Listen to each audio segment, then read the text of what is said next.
The quietest moments are often the ones that precede the loudest storms. For 5 years, my life had been a symphony of muted acceptance, a long, drawn-out diminuendo of my own spirit.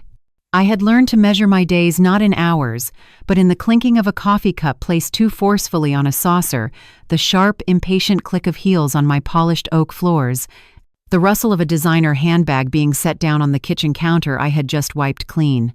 My name is Margaret, and at 66 years old, I had become a ghost in the architecture of my own life, a silent curator of a home that was no longer a sanctuary, but a stage for someone else's performance. The lead actress, of course, was my daughter-in-law, Tiffany. When my son Kevin married her, he brought into our lives a woman who saw the world not as a place of connection but as a collection of assets to be managed. And I, it seemed, was her most reliable, if least valued, asset. The transformation was so gradual it was almost imperceptible at first. It began with small requests, veiled as helpless inquiries. "Margaret, could you possibly show me how you make your pot roast? It's just that my friends are coming over, and I do so want to impress them." I, eager to be the supportive mother-in-law, the glue holding my newly expanded family together, would not only show her, I would make it for her.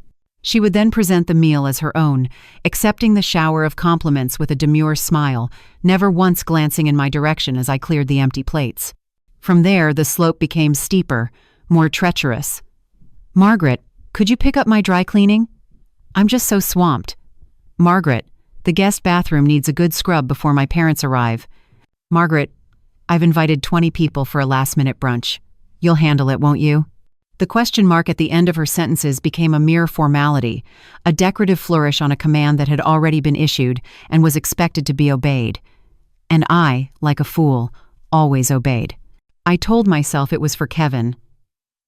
I saw the way he looked at her, with a kind of desperate adoration that I recognized as the blindness of love. He worked long hours at his fledgling consulting firm, and I reasoned that my compliance, my willingness to absorb Tiffany's endless demands, was a way of creating a peaceful haven for him to return to. I was preserving his happiness, I told myself, even as my own was eroding, grain by silent grain. I had become the unseen engine that powered their pristine life, the silent foundation upon which their social standing was built. My home, the house my late husband and I had poured our life savings and our sweat into, had become their personal event space. My recipes, honed over decades, were the currency of her social success. My time, the precious, finite currency of my golden years, was spent not on my own passions, but on ironing her silk blouses and polishing the silverware for her dinner parties. I had faded into the background, my identity reduced to a set of functions: the cook, the cleaner, the ever-present, ever-silent caretaker. But even the deepest well of patience has a bottom.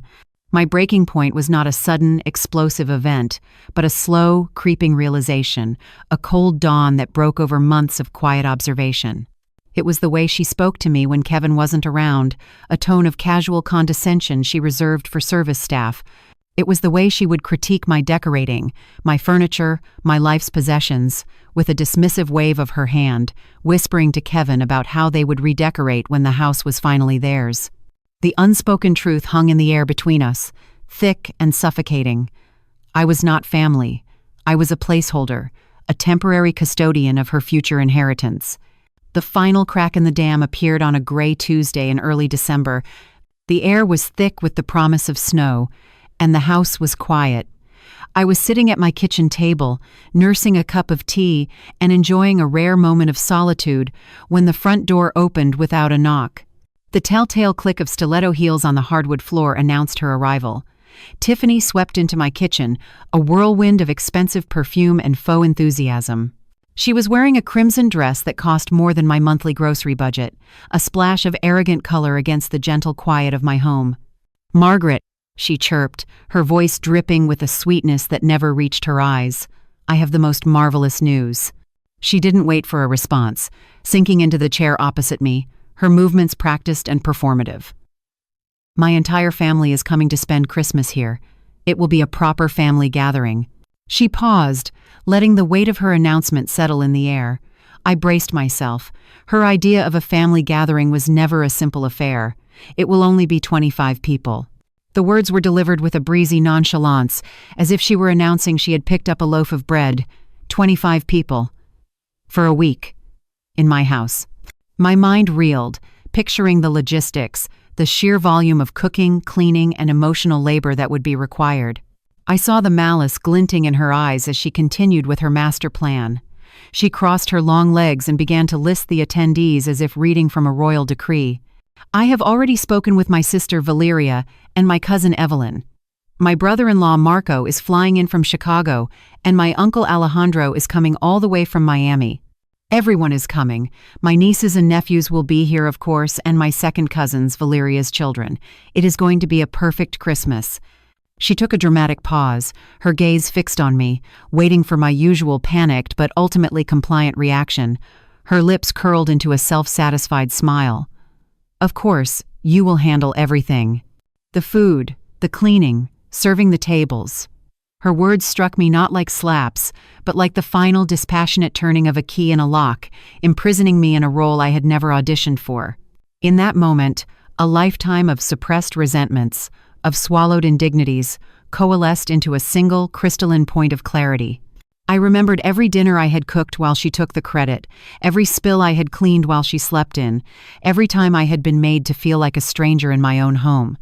I thought of my late husband, and how he would have been horrified to see me treated this way, in this house we had built together as a monument to our shared life. She continued, oblivious to the seismic shift occurring within me.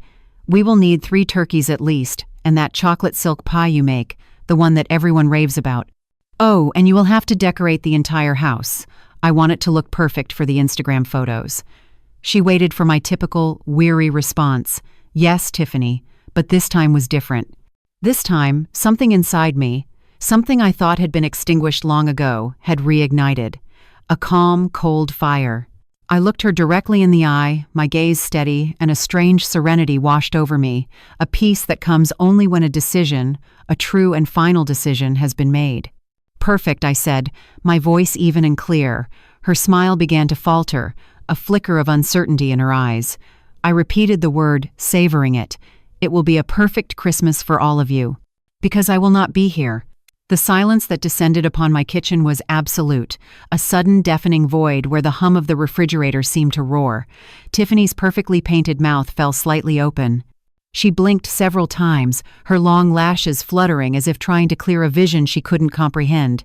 The condescending smirk, her default expression in my presence, had been wiped clean, replaced by a mask of sheer, uncomprehending shock. What? She finally stammered, her voice a thin, reedy thing stripped of its usual authority. What do you mean? You will not be here. Her posture, usually ramrod straight, seemed to deflate. She leaned forward, her manicured hands gripping the edge of my old wooden table. I took a slow, deliberate sip of my tea, letting the warmth of the ceramic cup steady me.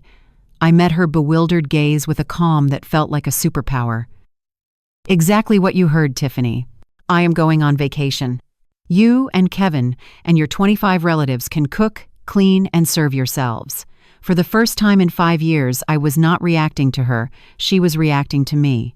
The power dynamic in the room had not just shifted, it had been completely inverted. I am not your employee, I added, the words feeling solid and true on my tongue. The color drained from her face, leaving her foundation looking like a pale, chalky mask. Her hands, which were usually so steady as she scrolled through her phone or applied her lipstick, began to tremble. The expensive coffee cup she had demanded upon arrival clattered against its saucer, the sound unnaturally loud in the still air. But, Margaret, she sputtered, her mind scrambling for purchase on a reality that was slipping from her grasp. I already told everyone to come. It is all planned. You cannot do this to me. A flicker of her old entitlement sparked in her eyes. Of course I can, I replied, my voice gentle but unyielding. It is my house. Those 4 simple words landed like a depth charge in the quiet kitchen. Tiffany's jaw dropped. The shock on her face curdled into a new expression, one I had seen before but was usually directed at waitstaff or sales clerks. Pure, unfiltered indignation. She shot up from the chair, her heels clicking against the ceramic tile, no longer with the sound of confident authority, but with the frantic rhythm of desperation. This is ridiculous, she hissed, her voice rising. "Kevin will not allow this. Ah, Kevin, my son." Her ultimate trump card, the pawn she had so skillfully used to keep me in check for half a decade. I felt a familiar pang of sadness, not for myself but for the boy I had raised, the man who had become so blind to his own mother's quiet suffering. "Kevin can have whatever opinion he likes," I said, turning to place my teacup in the sink. "But the decision has been made." I was no longer a participant in their drama, I was an observer of its consequences. But what she didn't know, what none of them knew, was that my decision was not a spontaneous act of rebellion. It was not a whim. It was the culmination of a meticulously crafted plan, a counteroffensive that had been months in the making. And I had reasons, cold, hard, documented reasons, that would soon leave them all speechless. Tiffany's fury erupted. Her cheeks flushed a blotchy red, and her eyes narrowed. She took a step toward me, invading my personal space in that intimidating way she did when she wanted to assert dominance. "You know what, Margaret? I always knew you were selfish. But this is the absolute limit." Her voice was venomous, each word a carefully dipped dart of contempt. "My family is coming from far away, some from out of the country, and you are going to ruin their Christmas over a whim?" A whim. 5 years of servitude, of being systematically erased in my own home, of being treated as an unpaid, unappreciated laborer, and she called my bid for freedom a whim. The rage that had been simmering in my chest for years threatened to boil over, but I held it in check. Serenity was my new shield. "That is not my problem," I replied, my calmness unnerving her more than any shout could have. "You should have consulted me before inviting 25 people to my house." "Our house!" she shrieked, her voice cracking, her carefully constructed composure shattering completely. "Kevin is your son. This house will be ours one day." And there it was. The ugly, grasping truth laid bare in the sterile light of my kitchen. She didn't see me as a mother, as family, or even as a person. She saw me as a temporary obstacle, a live-in caretaker of her future assets. She was just waiting for me to die. "Interesting perspective," I murmured, my voice soft, but my eyes hard. I watched her pupils dilate with panic as she realized the magnitude of what she had just revealed. "Very interesting." At that precise moment, the sound of keys turning in the front door lock echoed through the house. Kevin was home. Tiffany's head whipped around. She saw him as her savior, her enforcer. She ran to him, a damsel in distress, her heels clattering with a desperate urgency. Kevin, your mother has gone insane." I heard her cry from the living room, her voice a torrent of theatrical panic. "She says she will not help with Christmas. She says she is going on vacation and leaving us all alone with my entire family." I remained in the kitchen, calmly washing my teacup, listening to the muffled sounds of their conversation. Her voice was sharp and dramatic, his a low, tired murmur. After a few minutes, their footsteps approached. My son appeared in the doorway, his suit wrinkled from a long day at the office, his face etched with weary annoyance. Behind him, Tiffany hovered like a vulture, her arms crossed, a triumphant smirk already forming on her lips. She believed she had won. She always did. "Mom," Kevin began, and the patronizing tone he had adopted since his marriage grated on my ears. "Tiffany told me about your decision. Do not you think you are being a little dramatic?" Dramatic. The word, coming from my own son, was a cold knife in my heart. He was siding with her, as always. He was dismissing my feelings, my exhaustion, my very personhood, as female hysteria. I felt something hard and cold settle in my stomach. The final vestiges of my hope for his understanding crumbled into dust. "No, Kevin, I am not being dramatic," I said, my voice steady. "I am being clear. But Mom, it is Christmas. It is a time for family. Tiffany already invited everyone. We cannot cancel now." "I did not say to cancel," I replied patiently. "I said I will not be here." Tiffany stepped forward then, physically positioning herself between Kevin and me, a human shield of manipulation. "See what I mean? She has become completely irrational. What will my family think? What am I going to tell them?" "Tell them the truth," I answered, turning to face them both. "Tell them that you assumed I would be your unpaid employee without the courtesy of asking, and that you were mistaken." Kevin sighed, a deep, frustrated sound, and ran a hand through his hair. "Mom, be reasonable. You know Tiffany cannot cook for 25 people by herself. And why not? I have cooked for her parties of 30 and 40 for years. It is time she learned. But I work, Tiffany protested, her voice laced with indignation. I cannot take days off to cook. My career is important. Her career. A part-time, commission-based position at a high-end boutique, a job I suspected Kevin's connections had secured for her. But of course, her career was sacrosanct, while my time, my energy, my dignity were infinitely expendable. Then hire a caterer, I suggested, a sweet, saccharine smile playing on my lips. There are many excellent options in the city. Catering costs a fortune, Kevin exclaimed, his frustration mounting. Why would we spend thousands of dollars when you can… He stopped abruptly, the words catching in his throat as he realized what he was about to say. When I can do it for free, I finished for him, my voice devoid of emotion. Like always. Like the servant you both seem to think I am. The silence stretched between them, thick with unspoken truths. They exchanged a nervous, guilty glance. I could practically see the gears turning in their heads as they tried to devise a new strategy to bend me to their will. Look, Mom, Kevin said, his tone shifting to one of feigned gentleness. I know you have been a bit sensitive lately. Maybe you are going through some hormonal changes. Hormonal changes? He had actually said it. He had reduced 5 years of systematic disrespect to a menopausal mood swing. The fury I had been so carefully containing began to rise, hot and potent, but I forced it back down. My voice, when I spoke, was dangerously quiet. There is nothing hormonal about this, Kevin. This is about one very simple, very clear thing. It is about respect. And for 5 years, neither you nor your wife has shown me an ounce of it. That is not true, Tiffany protested, her voice a weak imitation of its usual force. We have always treated you well. You are part of the family. The part of the family that serves, cleans, and cooks while you two entertain. The part of the family that is never consulted, but is always expected to obey. The part of the family whose home is treated like a hotel and whose kindness is treated like an obligation. Kevin took a step closer, placing a placating hand on my shoulder. It was a gesture he had used since he was a boy, a way to soften me up before asking for something. But he was no longer that sweet child. He was a man who had repeatedly and consciously chosen his wife's comfort over his mother's well-being.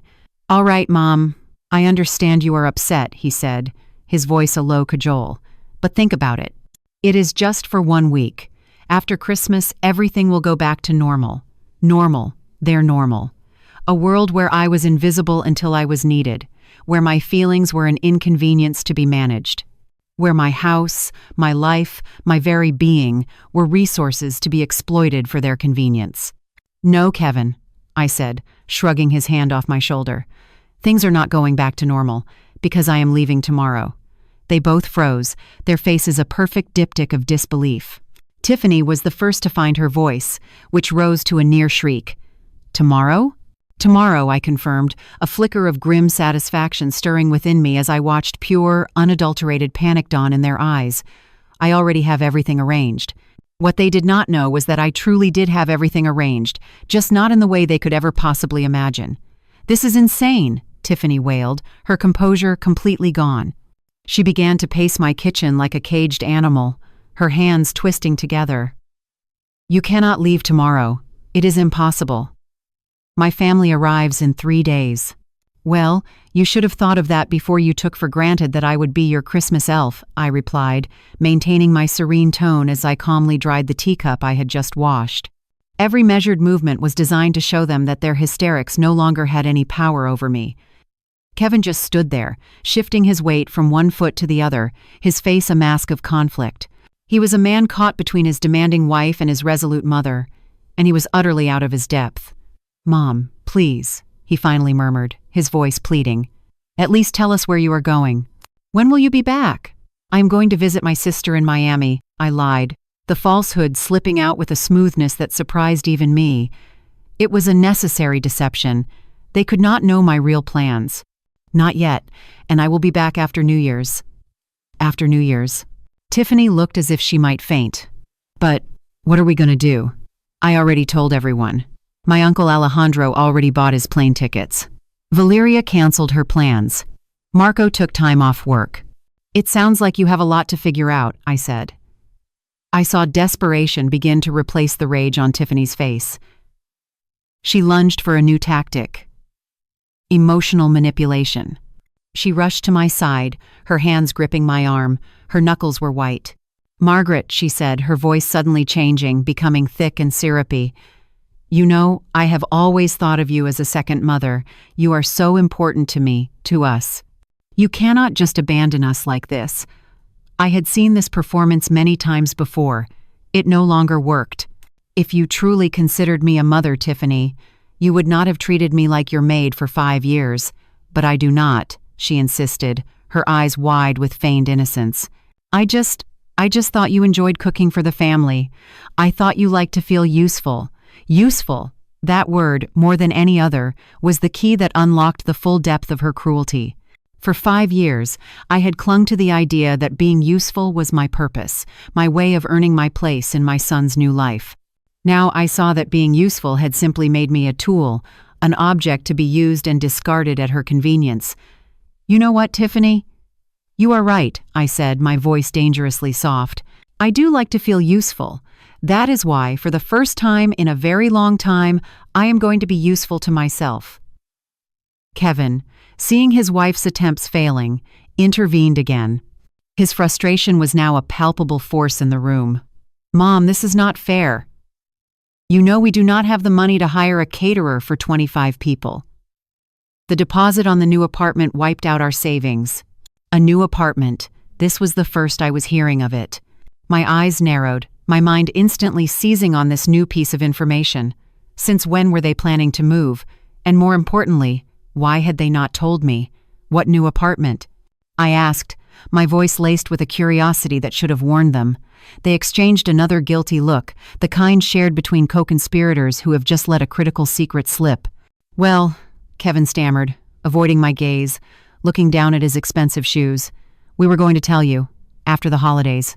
We found an incredible place downtown, 3 bedrooms, an ocean view, a gym in the building."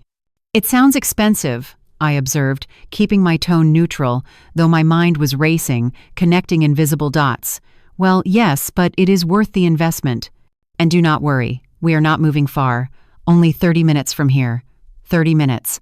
Close enough to continue using my home as their personal catering service, but far enough away to maintain their illusion of independence.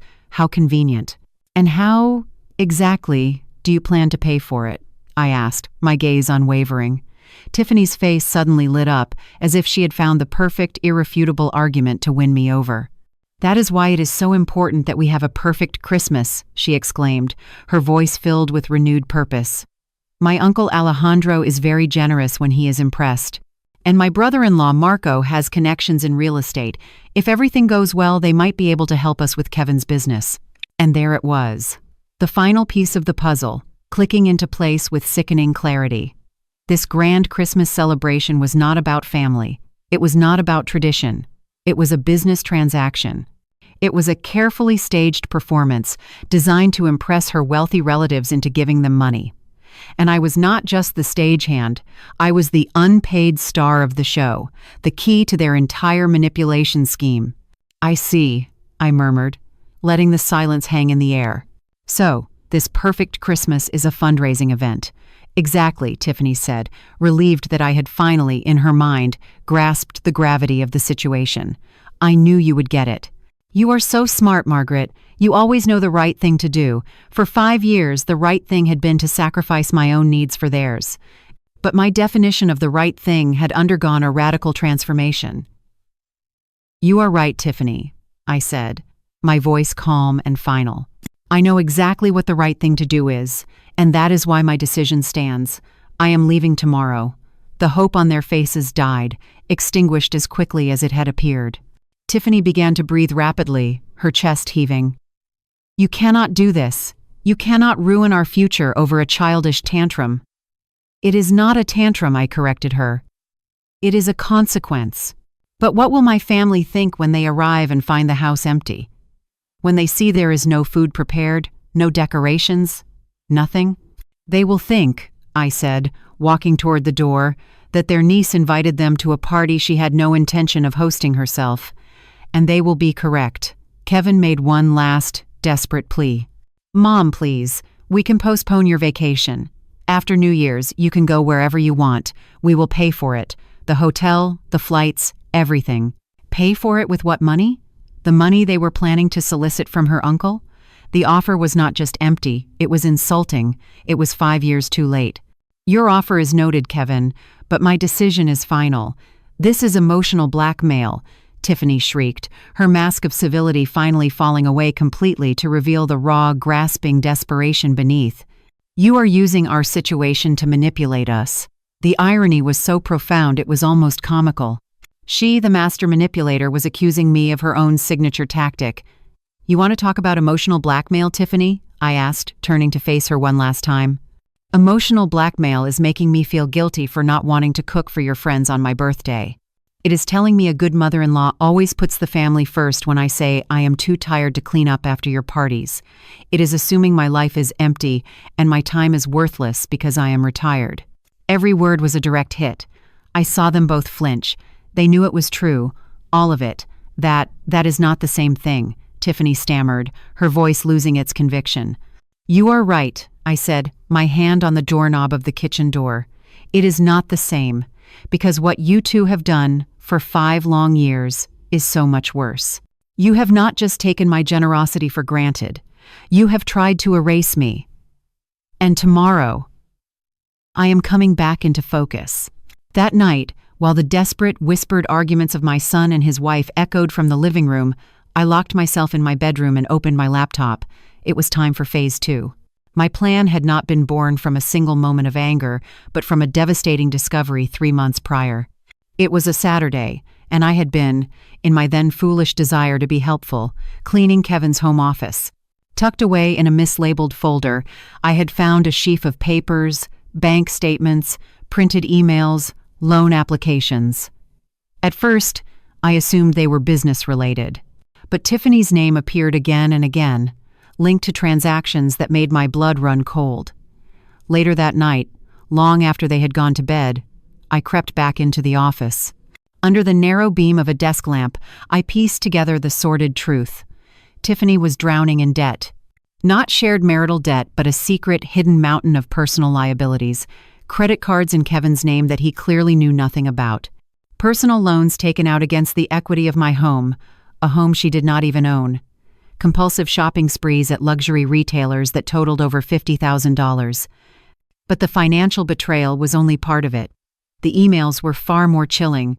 I found message threads with her friends, where she detailed her strategies for managing Kevin, for keeping him distracted from their finances while she continued to spend.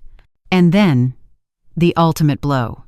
A detailed plan to convince Kevin to sell my house, his childhood home, to pay off her secret debts and fund their move to the new luxury apartment, my house. The sanctuary I had built with my husband, the repository of my life's memories. She saw it as nothing more than a solution to a cash flow problem she had created. I did not sleep that night. I sat in the dark, the papers spread before me, a mosaic of deceit. The grief was immense, but beneath it, something else began to grow. A cold, hard resolve. I was not a victim. I was a mother protecting her son from a predator, and a woman protecting her life's work. The next day, I began my silent counteroffensive. I hired a private detective, a discreet professional my lawyer had recommended years ago. I tasked him with creating a complete financial profile of Tiffany. What he uncovered was even worse than I had feared. Her important career at the boutique was a sham. She was a part-time sales assistant earning barely above minimum wage, not the high-powered manager she pretended to be. She had been systematically lying to Kevin about her income for years. The extra money for her lavish lifestyle came from the secret credit cards and loans. And there was more. The detective discovered she had been painting a wildly inflated picture of our family's wealth to her relatives. She had told them Kevin's business was a massive success, that I possessed a considerable fortune, and that our house was worth twice its actual market value. It was all a carefully constructed lie to maintain her image and, as I now understood, to prime them for financial requests. Now, staring at my laptop screen in the quiet of my room, I felt a grim smile touch my lips. I had taken countermeasures. First, I had moved every penny of my life savings into a new set of accounts at a different bank, accounts that Kevin had no knowledge of and no access to. Second, I had consulted with my lawyer and placed the deed to my house into an irrevocable trust. This legally firewalled it from any of her schemes. No one could ever force me to sell. But my master stroke had been to contact her family directly. Not all of them, just the key players in her Christmas fundraising scheme. Her uncle Alejandro, the successful businessman from Miami. Her brother-in-law Marco, the real estate agent. And her sister Valeria, a sharp-witted financial analyst. I had sent them each a polite, carefully worded email, introducing myself as Tiffany's concerned mother-in-law. I explained that I was worried about the young couple's delicate financial situation and was seeking their wise counsel. And then, as if by accident, I had attached a few of the most damning documents: a credit card statement showing thousands of dollars spent on designer shoes, a loan application listing my house as collateral. The responses had been swift and furious. Alejandro was livid at having been deceived. Marco immediately rescinded any offer of real estate assistance. Valeria was so enraged, she vowed to fly in and personally sort out her sister's disastrous finances. But the best part was that none of them had confronted Tiffany yet. They were waiting. They were waiting for the perfect Christmas gathering to hold her accountable. A gathering that would now be stripped of its hostess, its food, and the festive illusion she had so carefully crafted. My phone vibrated. A new email had arrived. It was from Alejandro. "Mrs. Margaret, after reviewing the documents you sent, my family and I have decided to arrive a day earlier than planned. We feel there are some important matters to discuss with Tiffany before the celebration begins. Would it be possible for you to receive us on the morning of the 23rd? The morning of the 23rd. The very morning I would be leaving. What a perfect coincidence." I typed my reply, my fingers flying across the keyboard. "Of course, Alejandro. It will be a pleasure to have you. However, I must inform you that I will be departing for a pre-planned trip that very morning. Tiffany and Kevin will be there to host you." His response came in seconds. "Perfect. That will be exactly what we need." I closed the laptop and leaned back in my bed. A profound sense of peace settling over me. For 5 years, I had been the silent victim. But all that time I had been watching, learning, and planning. Tiffany thought she was the clever one, the master manipulator. But she had gravely underestimated the quiet woman who cleaned up her messes. She had mistaken my kindness for weakness, my age for irrelevance. She was about to learn that the most dangerous opponent is the one you never see coming. Outside my door, the house had fallen silent. The argument had finally ended, but for me, the battle was just beginning. And for the first time in 5 years, as I drifted off to sleep, I did so with the smile of a woman who knew that justice, however long delayed, was finally at her doorstep. At 6:00 in the morning, my alarm chimed, not as a jarring interruption, but as the anthem of my emancipation. I rose with an energy I had not felt in years. Every garment I folded into my suitcase was a step away from my old life. Every toiletry I packed was a declaration of self-care. As I carried my bags down the stairs, the house was still, wrapped in the slumber of the oblivious. I left a short, simple note on the kitchen table, next to a spare set of keys. "I have decided to leave early for my trip. The house is in your hands. Enjoy your perfect Christmas. Margaret." What the note did not say was that before leaving I had made a few final preparations. I had systematically emptied the pantry and the refrigerator of all but the most basic condiments. If they were to be hosts, they would have to learn the first rule of hospitality, providing the food. I had also carefully packed and locked away my good china, my silver, my crystal, and all of the Christmas decorations in my bedroom closet. Their performance would not be staged using my props. And my final, parting gift. I had called and canceled the bi-weekly cleaning service, a service I paid for, but for which Tiffany always took the credit. From now on, she could bask in the glory of her own housekeeping skills. The taxi arrived promptly at 7. As the driver loaded my bags, I took one last look at the house. It had been my sanctuary, then my prison. Now it would become the theater for Tiffany's downfall. The hotel was everything I had dreamed of, a spacious suite with a balcony overlooking the ocean. The promise of silence, of solitude, of service I did not have to provide, no one shouting my name from another room. No one expecting me to cater to their every whim. My phone began its frantic ringing at precisely 10:47 in the morning. It was Kevin. Mom, where are you? We found your note, but why did you leave so early? His voice was thick with sleep and confusion. He had no doubt just discovered the barren refrigerator and the absence of his custom-made breakfast. Good morning, Kevin, I said, my voice bright and cheerful. I decided to get an early start. You and Tiffany have a lot to prepare, and I am very much looking forward to some rest. But, Mom, this is so sudden.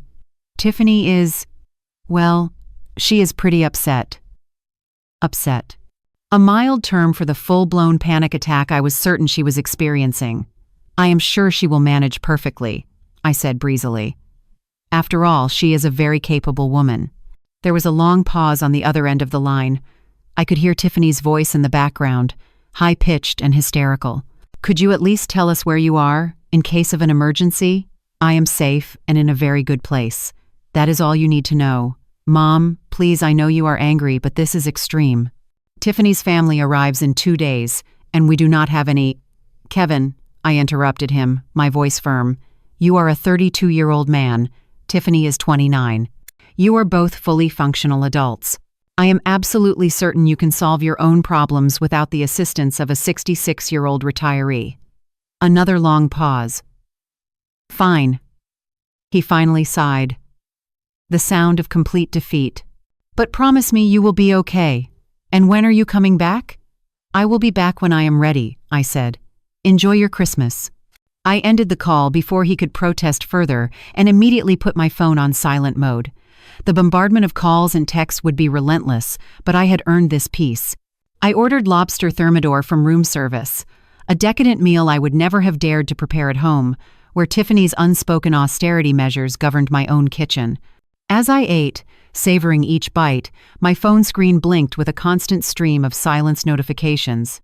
The real show was set to begin the next morning, when Tiffany's family would arrive, not to the perfect holiday she had promised, but to the cold, hard reality of the lies she had built. Late that afternoon, I checked my messages. There were 17 missed calls from Kevin and 31 from Tiffany. The texts were an escalating cascade of confusion, pleading, and finally, rage. But the message I was waiting for had arrived from Alejandro at noon. Mrs. Margaret, my family and I will arrive tomorrow at 8 in the morning as agreed. We look forward to meeting you personally and having that important conversation with Tiffany. Thank you for your hospitality. Hospitality. If only he knew. I crafted a quick reply. I regret to inform you that I had to move up my trip due to an unforeseen family commitment. Tiffany and Kevin will be delighted to host you. I am sure you will all have much to talk about. His response was immediate. I understand perfectly. In fact, this might be for the best. Some conversations are better had in private. Precisely. That evening, as I enjoyed a deep tissue massage at the hotel spa, I pictured the scene. Tiffany and Kevin, in a state of sheer panic, making a last-ditch, chaotic trip to the grocery store. The doorbell ringing at 8 o'clock sharp. The arrival of a family that had come not for a celebration but for a reckoning. The knots in my shoulders, knots that had been tightening for 5 long years, finally began to unravel, one by one, just like Tiffany's carefully woven web of deceit. The morning of the 23rd dawned bright and clear. The barrage of calls began at 6:30. I let them go to voicemail as I enjoyed a leisurely breakfast of eggs Benedict and smoked salmon on my private terrace. The first message was from Kevin, his voice frantic. Mom, please pick up. Tiffany is hysterical. We do not know what to make for breakfast for 25 people. The grocery store does not open until 8, and her family arrives at exactly that time. We need your help. Urgently. The second was from Tiffany, her voice broken by sobs. Margaret, I know you are mad at me, and I understand why. But please, do not do this to me. Do not make me look bad in front of my family. I promise we will talk. We will fix everything. But right now, I desperately need you. The third was Tiffany again, now openly weeping. Margaret, I just looked in the pantry. Everything is empty. Why is there nothing? Where is the good china? Where are the Christmas tablecloths? Please, just tell me where you put everything, please. The dawning, agonizing realization that a household does not run on magic. But the message I was truly waiting for came from an unknown number at 7:15. Mrs. Margaret, this is Alejandro, Tiffany's uncle. We arrived at the airport a bit early and have decided to come straight to your house. We expect to be there in about 15 minutes. I am very much looking forward to our conversation. They were early. This was even better than I had planned. At 8:20, my phone rang again. This time, I answered. Mom, Kevin's voice was trembling, on the verge of a complete breakdown. Her family is here. They are all in the living room, and we have nothing to offer them. Tiffany is locked in the bathroom crying. I do not know what to do. Have you tried explaining the situation to them? What situation? How do I explain that my mother decided to abandon us right when we needed her the most? When you needed me the most, I repeated, my voice devoid of sympathy. Not when I needed respect or consideration or a simple thank you. Only when you needed me. Tell them the truth, Kevin. Tell them that for 5 years, you and your wife treated me like an unpaid domestic servant, and I finally decided I deserved a vacation. There was a choked silence. I could hear voices in the background, a stern, authoritative male voice, undoubtedly Alejandro, demanding to know where the hostess was. At least tell us where you always bought the food, Kevin pleaded. What you used to make for special occasions? Anything. Kevin, I did not just buy things, I explained patiently, as if to a child. I planned for weeks. I researched recipes, I made lists. I compared prices.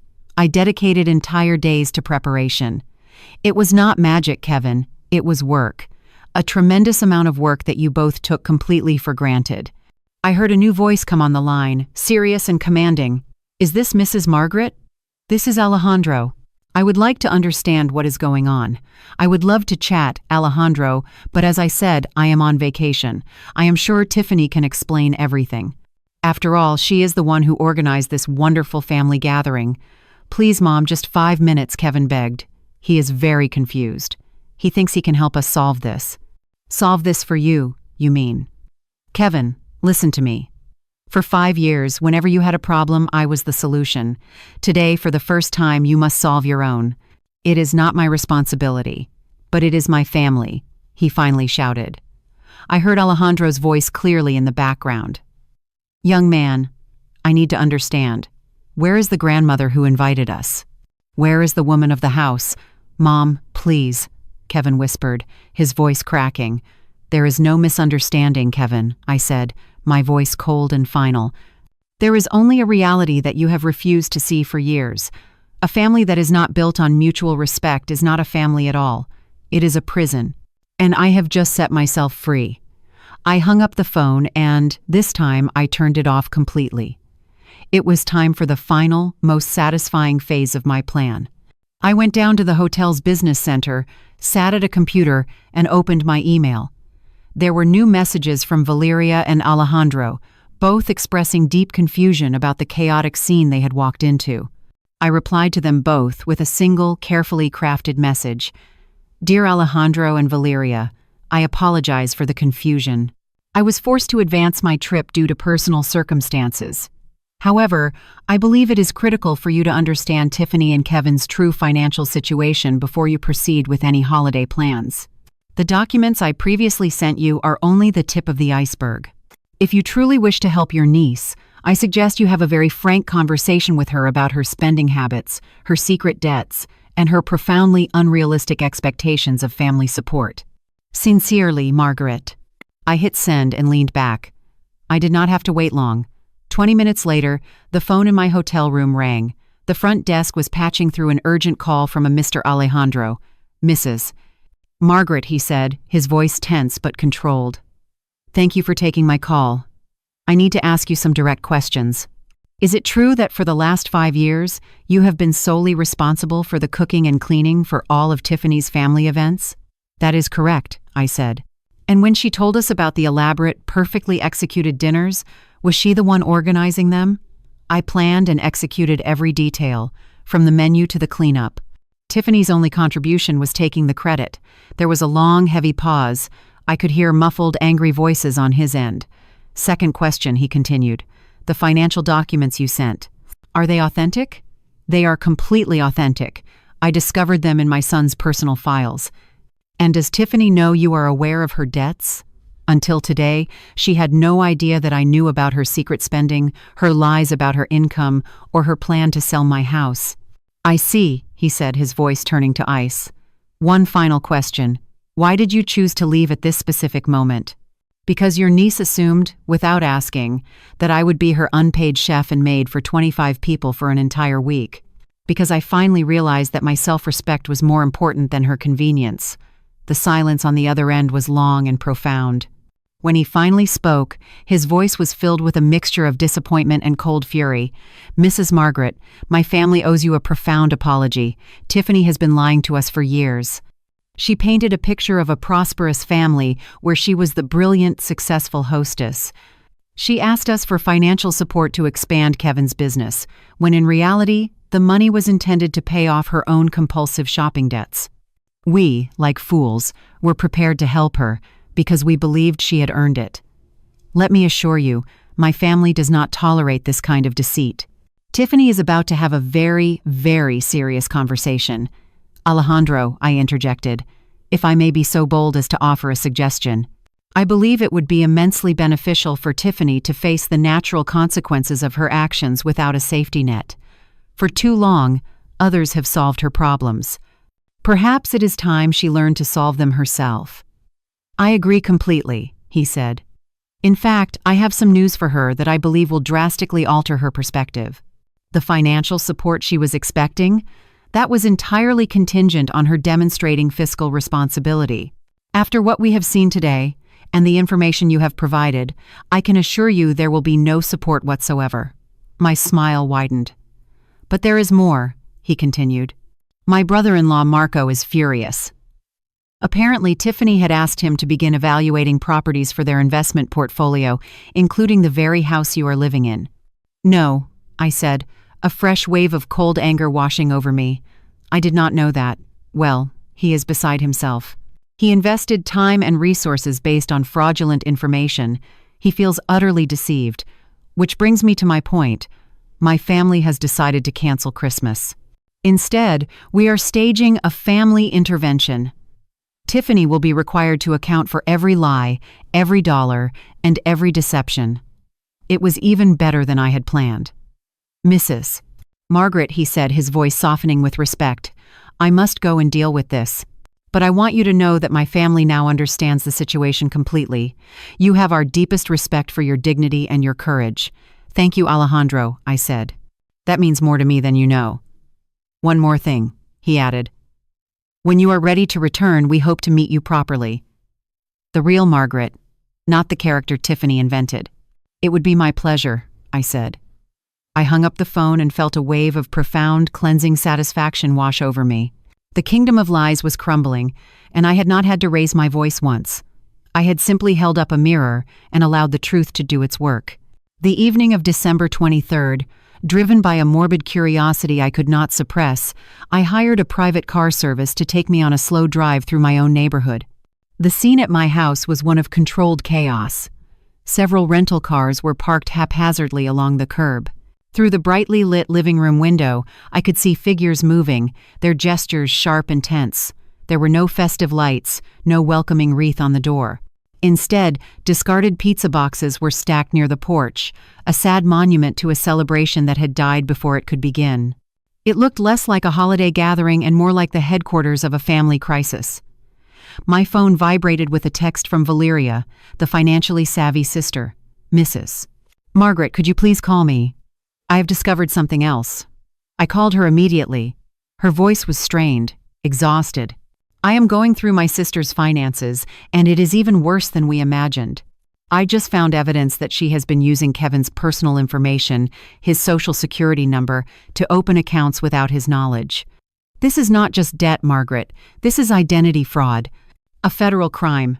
Does Kevin know? I asked, my heart aching for my son. We told him an hour ago. He is in a state of shock. He keeps repeating that it must be a misunderstanding, that she would never do that. He is a man confronting the reality that the woman he loves is a stranger and a criminal. Valeria, I have to ask you something delicate. Did you know that Tiffany had been telling some of our more distant relatives that I was planning to make her the sole beneficiary of my will? The silence on the other end was a testament to her shock. What? She told them that upon my passing, she would inherit the house and my entire savings. She apparently used that false promise as collateral to borrow money from them directly. The audacity, the sheer cold-blooded cruelty of it stole my breath. She was leveraging my future death for her present luxuries. "I cannot believe it," Valeria whispered. "She used that story to borrow over $20,000 from our cousins in California." "How is she reacting to all of this?" I asked, needing to know. "She is in complete denial," Valeria said with a bitter laugh. "She is insisting it is all a misunderstanding, that you are being vengeful because you felt left out of the Christmas plans. She is still playing the victim." Of course she was. And the celebration? What Christmas? We ate cold pizza off paper plates because she could not find your dishes. Instead of carols, we have had a 12-hour session of screaming matches and financial disclosures. Some of the family are leaving tomorrow morning. This is not the reunion we were promised. But a few of us, myself, Alejandro, and Marco, we are staying. We are going to make sure she understands the full consequences of her actions. All family loans are being called in, effective immediately. And we will be informing the authorities about the identity fraud. It was justice, swift, and merciless. And Kevin? That is the saddest part, Valeria said, her voice softening. I think he truly had no idea. He is utterly devastated, but he is also finally seeing her for who she is. This is the only way he could ever open his eyes, I said, more to myself than to her. Valeria, there is one more thing you should know. I will be returning home tomorrow morning. And when I do, I will be making some significant permanent changes. Tiffany will no longer have unrestricted access to my home or my life. There will be new rules, new boundaries, and new consequences. That sounds like the best Christmas gift any of us could ask for, she replied. I asked the driver to take me back to the hotel. The final act was about to begin, and I needed to be ready for my entrance. The morning of December 24th dawned cold and bright, Christmas Eve. I packed my bags with a calm, steady hand. Before checking out of the hotel, I made one final call to my lawyer, Robert. Everything is in place, Margaret, he assured me. The changes to the will have been notarized. The amendment to the house deed is registered with the county, and the new residency agreement is drafted and ready for signature. Perfect, I said. I will see you at my house in 1 hour. Are you certain you want to do this today, on Christmas Eve? Robert, I replied, a smile in my voice, there is no more perfect day. It is time my family learned the true meaning of consequences and gratitude. The taxi dropped me off at 10 o'clock sharp. I walked up my own front path, my suitcase rolling quietly behind me. I inserted my key into the lock and opened the door. The house, which had been filled with shouting the night before, fell into a sudden shocked silence. Margaret. It was Kevin's voice, incredulous, broken, but with a flicker of hope. Yes, Kevin, I said, stepping into the foyer. I am back. He appeared from the living room, his face pale, with dark circles under his eyes. He looked as if he had aged 10 years in 2 days. Behind him stood Tiffany, a ghost of her former self. Her face was scrubbed of makeup, her expensive clothes were wrinkled, and her eyes were swollen and red from crying. The rest of her family was there too. Alejandro, standing tall and stern. Valeria, holding a thick folder of documents. Marco and Evelyn, their faces etched with disappointment. Mrs. Margaret, Alejandro said, stepping forward and extending his hand. His handshake was firm and respectful. It is an honor to finally meet you in person. We are deeply sorry for the circumstances. The honor is all mine, Alejandro, I replied. And do not worry. Sometimes the truth requires a little drama to make itself heard. Just then, the doorbell rang. It was Robert, my lawyer, punctual as always, his leather briefcase in hand. Robert, thank you for coming on such short notice, I said, leading him into the living room. I believe we are all present and ready to have the conversation that has been postponed for 5 years. Robert's presence instantly changed the atmosphere, adding a layer of legal gravity to the family drama. Good morning, he said, his voice calm and professional as he surveyed the room. I am Robert Miller, Mrs. Margaret's attorney. I understand there are some family and financial matters that require immediate clarification. Tiffany, who had been huddled on the sofa, grew even paler. A lawyer. Why is there a lawyer here? Because after 5 years of sustained emotional abuse, financial manipulation, and a comprehensive lack of respect, I have decided that I require legal protection, I replied. My voice as cold and clear as the winter morning. Legal protection from what? Kevin asked, his voice a whisper of confusion. From your wife's attempts to use my future death as collateral for personal loans? I began, my gaze fixed on Tiffany. From her detailed plans to convince you to sell my house to pay off her secret compulsive shopping debts? From her fraudulent use of your personal information to commit identity theft? Shall I continue? The silence in the room was absolute, broken only by a soft sob from Tiffany. She had no more lies left. Robert? I said, turning to my lawyer. Shall we proceed? Of course, he said, opening his briefcase. First, let us discuss the matter of the last will and testament. Mrs. Margaret has recently amended her will. The ownership of this house has been placed into an irrevocable family trust. Kevin is the primary beneficiary of the trust, but its terms explicitly prohibit the sale or mortgaging of the property without the unanimous consent of a board of trustees, a board which I will oversee. The house is protected, in perpetuity. Tiffany began to cry openly now, not tears of remorse, but tears of loss for the asset she had believed was hers for the taking. Second, Robert continued, his tone unwavering, the new terms of residency. Effective immediately, Tiffany no longer has unrestricted access rights to this property. Any future visit must be requested in writing at least 48 hours in advance and must be explicitly approved by Mrs. Margaret. What does that mean? Kevin asked, his voice trembling. It means, my son, that your wife can no longer enter my home without an invitation. It means she can no longer issue orders in my kitchen. It means my home is no longer her personal hotel, and I am no longer her domestic servant. Mom, I never knew. You never knew? I asked, my voice softening slightly, but my gaze firm.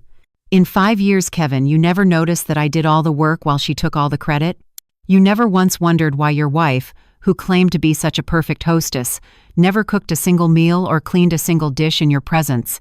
You never saw because you chose not to see. He bowed his head, the weight of his willful blindness finally crashing down upon him.